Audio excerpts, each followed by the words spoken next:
Donc le but, c'est que les travailleurs et travailleuses soient dans la rue. Ouh, le 1er mai, pour moi, c'est très important depuis toujours. Rappeler l'historique des salariés américains qui sont tombés sous les balles. On défend effectivement beaucoup de personnes de nationalités différentes. L'état du climat, là, par contre, on est en première loge, quoi. Par rapport à l'égalité de traitement, par rapport à l'âge de la retraite. Parce qu'il faudra passer par la grève. Il faut donc qu'on renforce les solidarités entre les différents travailleurs de tous les pays. On est là, on lutte et on a envie de continuer de lutter et on va continuer à lutter contre les inégalités, tout simplement. Bonjour à toutes et à tous, c'est Jemil, nous sommes le 2 mai 2022 et il est 7h30. Et vous êtes avec moi au bon endroit, en direct du Média pour la première contre-matinale de la première semaine de mai.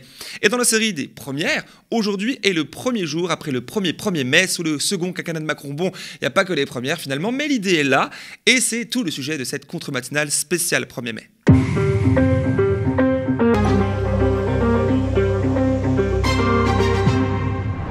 Aux médias, nous avons une charte et des valeurs qui, naturellement, ont guidé notre choix éditorial de ce matin pour dédier cette contre-matinale aux travailleuses et travailleurs de France, mais pas que. Ce dimanche 1er mai, j'étais donc en Haute-Savoie, dans le Genevois franco-suisse, là où j'ai vécu entre 2015 et 2021. L'occasion de faire un tour d'horizon des événements organisés en ce jour international de lutte des droits des travailleurs et travailleuses de chaque côté de la frontière. Frontière qui, ici, tend à se faire oublier, tant l'espace urbain s'étend de part et d'autre de celle-ci. Un peu à l'instar de Paris et de sa banlieue immédiate derrière le périph', ce sont ici des dizaines de milliers d'employés qui forment un mouvement pendulaire quotidien, international donc. Mais avant d'aller faire un tour à la grande manifestation annuelle organisée au bord du lac Léman, c'est à Annecy que je me suis rendu. Annecy étant la capitale du département de Haute-Savoie, la ville au lac du même nom, acquise depuis des décennies à la droite, fut conquise par l'écologiste François Astorg en 2020, allié à la Macronie locale pour l'occasion.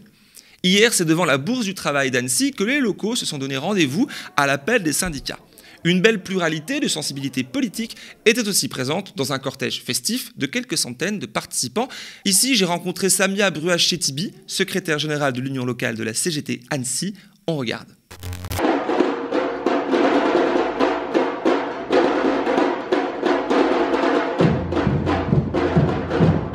Donc le but, c'est que les travailleurs et travailleuses soient dans la rue sur un jour férié, chômé, payé pour ceux qui sont amenés à travailler malheureusement ce jour-là, pour lequel l'ensemble de nos revendications locales, c'est le logement, parce qu'à Annecy, le logement est cher et très coûteux, qu'on a de plus en plus de salariés qui malheureusement s'éloignent de plus en plus de leur lieu de travail pour pouvoir se loger. C'est la question des transports, parce qu'effectivement, il y a une vraie problématique de transport, une vraie problématique pour se garer en centre-ville.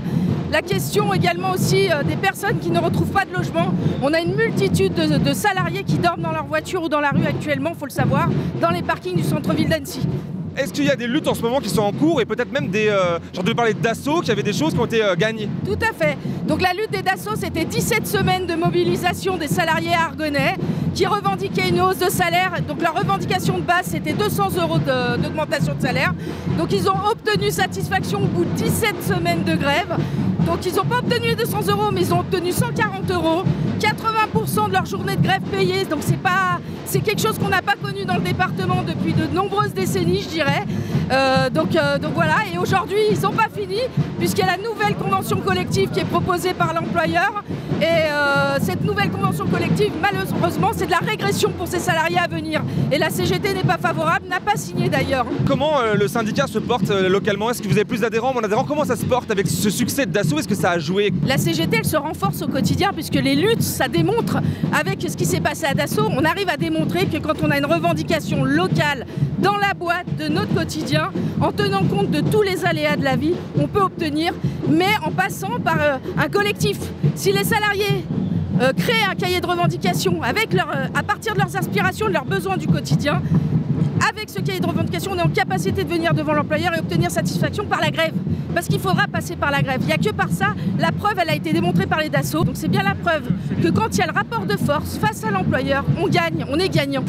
Plus loin dans le cortège, j'aperçois un drapeau de la Confédération paysanne, tenu par un homme poussant sa jeune fille dans une poussette. Il s'agit de Raphaël, un agriculteur paysan, cultivateur de blé bio.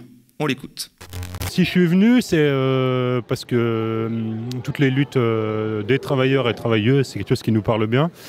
Avant d'être confédération paysanne, c'était paysans travailleurs. Du coup, l'état du climat, là, par contre, on est en première loge, quoi. Enfin, le GIEC nous a donné 3 ans pour inverser la vapeur avant de faire, si on veut garder le réchauffement en dessous des 1,5 degré. Du coup, c'est pas après-demain, c'est aujourd'hui, maintenant qu'il faut faire quelque chose, quoi. Sur la ferme, nous, on a fait pas mal de choses. On a resté un système très extensif avec énormément de prairies, des animaux. On fait des cultures, on est en bio, bien sûr. Du coup, on a supprimé tous les engrais. Sachant que pour les grandes cultures, le premier poste de pollution gaz à effet de serre, c'est les engrais azotés, quoi. Du coup, on a supprimé tout ça. C'est un lien direct avec la géopolitique parce que les engrais azotés sont faits avec du gaz, soit russe, soit autre, mais du gaz de toute façon. Et puis on a planté des haies, enfin on entretient le paysage de notre mieux, quoi. Mais après aussi les politiques agricoles générales qui sont à revoir. Et c'est aussi pour ça qu'on vient là aujourd'hui. Militant à la Confédération paysanne, il participe activement à la préservation des terres agricoles dans la région, notamment dans l'agglomération d'Annemasse où, avec le collectif CABA, soutenu par le syndicat paysan, a été gagnée la bataille nommée Borly 2, qui prévoyait la bétonisation de 30 hectares de terres agricoles et naturelles, dont une zone humide pour créer une énième zone d'activité voulue par l'agglomération d'Annemasse. Annemasse, c'est justement notre seconde étape. C'est la seule ville du département, historiquement dirigée par la gauche, où Jean-Luc Mélenchon et son Union populaire est arrivé en tête du premier tour des présidentielles avec quasi 34% des voix, loin devant Macron à 26 et Le Pen à peine un peu plus de 16. Située à 45 km au nord d'Annecy, l'agglomération d'Annemasse partage sa frontière ouest avec celle du canton de Genève, ville-État localisée en Suisse, où une majeure partie des actifs locaux vont travailler au quotidien. Ce qui crée des problématiques spécifiques à la région, mais pas tant que ça, vous allez voir. Là aussi, rendez-vous à la Bourse du Travail, hier. J'y ai rencontré Patrice Bouillet, secrétaire général du groupement départemental Force ouvrière de la fonction publique. On regarde. Alors il faut aujourd'hui faire une commémoration sur Annecy et on était invité par monsieur le maire d'Annemasse pour discuter du 1er mai et rappeler l'historique au début du XXe siècle, les salariés américains qui sont tombés sous les balles pour acquérir la journée de 8 heures de travail. La problématique de la région frontalière, c'est la vie chère, la différence des salaires, des agents, encore plus pour les agents de la fonction publique, mais pour les autres aussi, compte tenu qu'ils sont une concurrence vis-à-vis des salaires très élevés en Suisse et donc qui génèrent des difficultés, des dysfonctionnements, surtout par rapport à l'immobilier, qui est inaccessible pour le plus grand nombre de salariés sur Annemasse. Alors c'est les loyers, surtout l'accès au logement qui est très difficile. Un agent de la fonction publique qui rentre, qui débute, c'est 1 200 € net. Donc il ne peut pas. Ici, les loyers, c'est tout simplement inimaginable. Bon, il faut comprendre qu'un salarié en Suisse, la base, il est déjà à 3 500 à 4 000 € net par mois. Donc on voit la différence. Donc il manque des régulateurs, à mon avis, et une responsabilité, enfin un regard aussi au plan national. Est-ce que la Haute-Savoie est encore en République? Voilà. À l'intérieur du bâtiment, dans les locaux de la CGT locale, beaucoup de monde discute et poursuivent la journée de mobilisation syndicale. Ici, je fais la connaissance de Katia, une travailleuse frontalière. Elle vit en France, à Annemasse, et travaille chaque jour en Suisse, à Genève. On l'écoute. Je m'appelle Katia, je suis animatrice parascolaire à Genève et j'habite à Annemasse depuis 4 ans. Maintenant, j'habite à Annemasse parce que justement mon salaire ne me permettait pas de vivre à Genève. J'ai décidé de partir en France et puis je suis très contente d'être là de toute manière. Hein, il ne faut pas le dire parce que je profitais de la manière de vivre là. Mais sinon, je suis très contente et puis en même temps, avec mon salaire, j'arrive à vivre ici en France. Malgré que ça commence à monter quand même les prix et tout cela. Voilà. Alors moi, je suis franco-suisse, donc j'aurai une retraite suisse, bien sûr. Mais par contre, pour les transports, alors je vais en vélo travailler et je ne vais pas vous dire que je suis tout le temps enchantée, mais c'est vrai que quand même le CEVA est important pour toutes ces personnes qui peuvent le payer. Moi, je ne peux pas. Donc je dois... Le RER, le CEVA c'est le RER, c'est ça? Oui, voilà, c'est ça, d'accord. Et donc voilà, je vais en vélo travailler, et puis je suis contente de le faire parce que ça me fait faire du sport, mais quand même c'est cher, c'est-à-dire le transport, donc c'est pour ça que je vais en vélo. Le 1er mai, pour moi c'est très important depuis toujours, puisqu'il faut améliorer déjà la santé, il faut améliorer beaucoup de choses. que là, je suis justement un petit peu... je me disais, ouais, la santé en France, elle est bien, la sécurité sociale, etc. Mais je commence à connaître depuis 4 ans et c'est pas si facile que ça. Il y a beaucoup de médecins qui travaillent à notre niveau, donc on paye quand même de sa poche pas mal. Et là, oui, on reste aussi un petit peu dans la misère par rapport à la santé. Et la santé, en effet, en Suisse, elle est quasi exclusivement gérée par le secteur privé. La sécurité sociale, comme nous la connaissons en France, n'existe pas. La réalité des travailleurs de la région genevoise est donc, sur de nombreux points, très asymétrique selon de quel côté de la frontière ils se trouvent. Tandis que côté français, le désert médical s'accentue plus vite que dans le reste du pays. Annemasse est d'ailleurs, en dehors des villes limitrophes de Paris, la ville française qui compte le plus haut taux d'inégalité sociale avec le gouffre le plus abyssal entre ses 10% d'habitants les plus riches et ses 10% les plus pauvres. Mécanisme dopé, à l'instar de la capitale française, par l'attrait économique que représente la ville de Genève en Suisse. La cité de Calvin qui est la dernière étape de mon reportage spécial 1er mai. Je vous rappelle que ce jour est la journée internationale de lutte pour les droits des travailleurs et travailleuses. Partout dans le monde, leurs revendications se rejoignent et progressent grâce aux actions syndicales, entre autres. Pour la petite histoire, Genève, située à seulement à peine plus de 3 heures de TGV de Paris, abrite une multitude de sièges sociaux d'organisations internationales, comme l'OIT, l'Organisation internationale du travail, rattachée à l'ONU, aussi à Genève, dont Muriel Pénicaud, notre ex-ministre macroniste du Travail, convoitait encore tout récemment sa direction. Elle y échouera le 25 mars dernier. Genève héberge aussi l'OMS, l'Organisation mondiale de la santé, dont Agnès Buzyn a intégré la direction en 2021, après avoir quitté son poste de ministre de la Santé en pleine crise du Covid pour tenter sans succès de prendre la mairie de Paris. Depuis, elle jouit d'un poste prestigieux et extrêmement bien rémunéré dans la douceur des bords du lac Léman, la méritocratie sans doute. Et c'est justement au bord de ce même lac que la grande manifestation du 1er mai a eu lieu hier à Genève, avec la participation de plusieurs milliers de personnes, très souvent d'origine et de nationalités très différentes. J'y ai rencontré Diego Cabeza et Ana Paula Ferra, respectivement président et vice-président du syndicat CIT, qui n'existe que dans le canton de Genève, mais qui remplit une mission multinationale. Vous allez voir, on les écoute. Le syndicat CIT, c'est un syndicat interprofessionnel qui travaille beaucoup avec le personnel précaire, des personnes précaires, migrantes. On défend effectivement beaucoup de personnes de nationalités différentes. C'est-à-dire qu'on ne fait pas la différence entre le fait d'être genevois, d'être suisse ou d'être étranger. La qualité principale de la personne qui vient au syndicat est le fait qu'il soit travailleur, qu'il ait des difficultés dans son travail, dans ses conditions de travail. Donc l'élément déterminant, c'est quel est son travail et comment on peut le défendre et comment on peut l'aider à améliorer ses conditions de travail. Et quelle est la revendication principale d'un travailleur ici, pas forcément genevois du coup, quelle est sa revendication principale, sa difficulté principale ici à Genève ? Vous savez, la Suisse, il y a beaucoup de conventions collectives de travail, il y a beaucoup d'endroits qui ne sont pas conventionnés. Donc la principale difficulté, c'est d'essayer, pour les gens qui ont des conventions, c'est d'améliorer leurs conditions de travail dans les conventions. Et pour les gens qui n'ont pas de convention, c'est d'essayer de négocier ce qui peut être négocié dans les secteurs ou alors avec les entreprises et surtout de défendre au niveau individuel quand ils ont des problèmes très spécifiques avec leur employeur qui ne respectent pas des usages en vigueur dans le canton ou ce genre de situation. Le mouvement syndical en Suisse, il est aussi assez fort. En tout cas, nous faisons énormément d'efforts pour qu'il en soit, pour surtout revendiquer, surtout aussi pour nous les femmes, par rapport à l'égalité de traitement, par rapport à l'âge de la retraite, c'est vraiment on tient beaucoup à ça pour améliorer nos conditions. Et nous sommes assez unis en tant que femmes, mais en tant que syndicalistes, et nous arrivons à quand même obtenir de bons résultats. Nous faisons le maximum pour les obtenir. Dans cette journée de 1er mai, c'est aussi très important parce que c'est aussi l'union, le partage et puis la force ensemble. Impossible de résumer la teneur de la manifestation du 1er mai à Genève. La dimension internationale de la ville vient booster le sentiment de melting pot tellement s'y agglomèrent des individus locaux comme étrangers, des groupes, collectifs, syndicats et partis politiques portant de très nombreuses revendications exigeant à la fois de meilleures conditions de travail, mais aussi d'existence dans son sens le plus large. La fameuse justice sociale.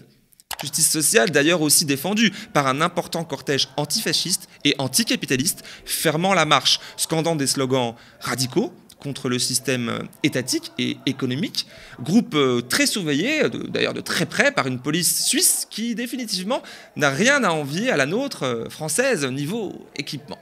Le grand capital et l'ordre bourgeois visés là-bas se défendent de la même manière qu'ici. Plusieurs manifestants, dont une jeune femme ayant inscrit des messages à la bombe sur des vitrines, ont été arrêtés sans ménagement. Sur le pont du Mont-Blanc, qui enjambe le lac, je tends pour la dernière fois mon micro afin d'interroger Elsa, une militante jeunesse solidaire Solidarité, qui résume bien le sens du moment. On regarde. Là, je vois que votre banderole est très inclusive. Alors, on est le 1er mai, c'est d'abord les travailleurs, mais en quoi c'est aussi inclusif? Pourquoi autant de messages? Autant de messages parce que tout simplement, il n'y a pas que la lutte des classes est évidemment importante, mais disons que si on veut vraiment avancer le monde, il faut qu'il y ait une convergence des luttes. Donc c'est pour ça qu'on a fait une banderole assez, on va dire, inclusive, intersectionnelle. C'est parce que voilà, les luttes, il faut qu'elles luttent ensemble, si j'ose dire, qu'elles luttent ensemble pour un monde meilleur, contre l'impérialisme, contre le capitalisme et contre toutes les inégalités en soi. On est là, on lutte. Et on a envie de continuer de lutter et on va continuer à lutter contre les inégalités, tout simplement. Voilà qui achève mon tour de Haute-Savoie, de Annecy à Annemasse, jusqu'en Suisse voisine, à Genève, hier, 1er mai 2022. Des revendications enracinées dans la vie réelle, palpable, celle du quotidien, loin du brouhaha médiatico-politique parisien. Le prix des loyers, les biens de consommation, le temps de travail, l'âge du départ à la retraite et les salaires sont autant de sujets qui préoccupent les Français comme leurs voisins. Ma collègue et consoeur Lisa Lapp était-elle au même moment à la manif parisienne qui comptabilisait 20 000 participants pour 110 000 dans toute la France, selon la préfecture de police. On regarde quelques images, notamment un mot d'Étienne Deschamps, secrétaire national du syndicat CNT-SO, qui aborde la question importante de l'internationalisme en ce 1er mai.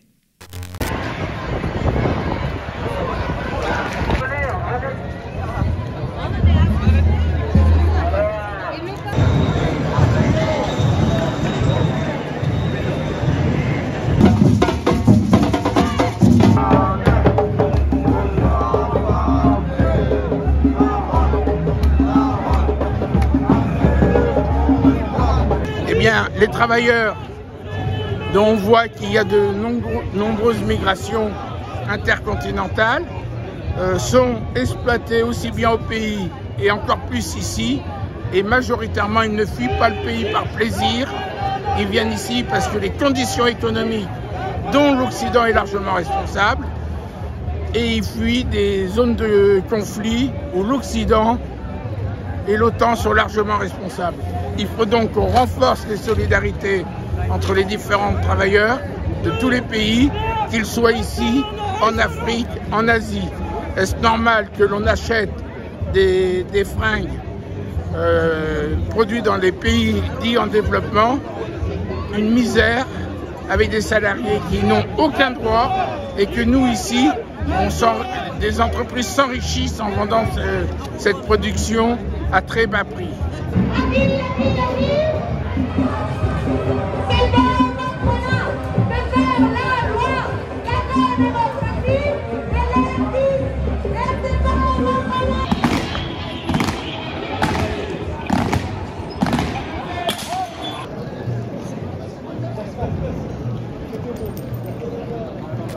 Et voilà, c'est la fin du replay de cette contre-matinale spéciale 1er mai.